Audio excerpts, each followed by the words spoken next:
Get into the latest on Sean Diddy Combs, y'all. I can't avoid this. Yesterday, federal prosecutors in New York filed a new superseding indictment against Combs. The indictment contains no new charged crimes, but includes additional conduct as part of the alleged racketeering conspiracy, which prosecutors now say spanned a longer time frame of about 20 years. Diddy's attorneys responded to the amendment with the following statement, quote, "The latest indictment contains no new offenses. The prosecution's theory remains flawed. The government has added the ridiculous theory that two of Mr. Combs' former girlfriends were not girlfriends at all, but were prostitutes. Mr. Combs is as committed as ever to fighting these charges and winning at trial," end quote. Meanwhile, did y'all see the new docuseries, The Fall of Diddy, by Investigation Discovery, that's also streaming on Max?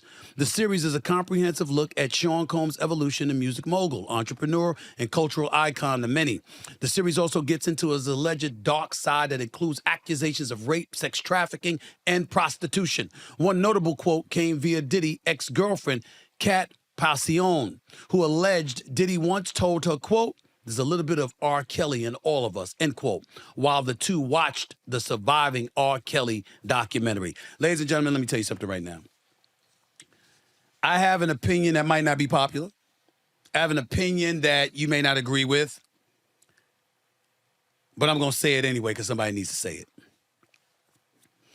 I don't think the network should have been allowed to air that. I don't think any network should be allowed to air that before the trial.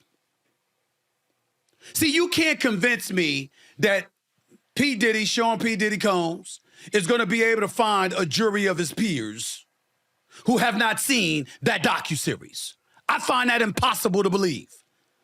I find that impossible to believe. Why am I saying all of this? Because I got to tell you, ladies and gentlemen, he looks guilty as hell. I don't know how guilty he is, but I know that I'm not going to be on a jury. And I know that if I saw that 5-part docuseries that I just finished watching, and I was on that jury, I would walk in there looking at him like, man, please, your ass is guilty as hell. This is bullshit. That's exactly what I'd be thinking. That's exactly what I would be thinking because of the docuseries. In this country, you're presumed innocent until proven guilty. I understand that's for the purposes or the auspices of the court of law. I get that part. But damn, should you be allowed to incriminate somebody to a point where it completely manipulates and dictates your opinion of that individual? There is no defense of the video that you saw with Diddy hitting and kicking and throwing stuff at Cassie Ventura. There is no defense for it. He will never live that down. But a whole bunch of stuff on this docuseries were people giving their takes. I'm not saying they're lying or telling the truth. I have no clue. I have no idea. I'm just saying that for the purposes of the docuseries, I got to tell you, there's no way in hell you walk away from that thinking he's anything less than a monster.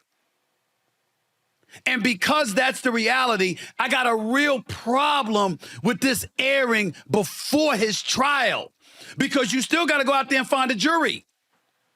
You still got to go out there and find a jury of his peers. You've got to find people who are willing to be objective and fair-minded and what have you, and be completely neutral, basing their opinion strictly on the evidence that the prosecution presents, juxtaposing that to what the defense puts forth. And that is what is supposed to determine your decision.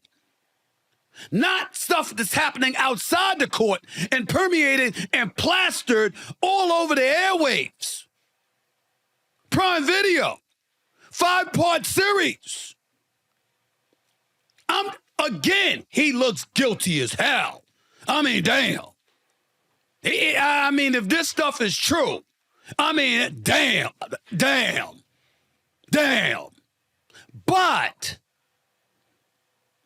should we be privy to that before the trial with no defense for himself? He has to wait until he goes to court to plead his case and to defend himself. Sex trafficking, racketeering, people throwing out accusations of rape, sexual assault, etc. Even dudes. It ain't just women. It ain't just ex-girlfriends. It's dudes too. Patting their behinds and feeling them in the bathroom while he's taking showers, having meetings while he's in the shower, butt naked, bathing himself right in front of them. Men and women. Damn. You know, when he said he was really effed up, it's time to believe him. I don't know what drugs. We could speculate weed, marijuana, cocaine, Adderall. I don't know. He definitely wasn't in his right mind. That might be a part of his defense for all we know. All I'm saying is, damn, it's very incriminating. And I find it very difficult to believe that anybody can watch that and then walk away saying he innocent. I'm going to find him not guilty.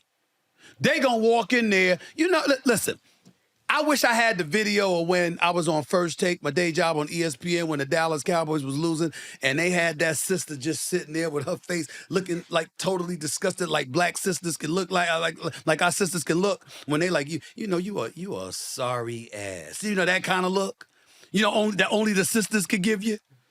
That kind of look. I wish I had a picture of that woman as a Dallas Cowboy fan wearing a Dallas Cowboy jersey when they lost to the Green Bay Packers, when Green Bay gave up, when they scored 48 on Dallas. That look says it all. It speaks 10,000 words for various different situations. This would be one of them.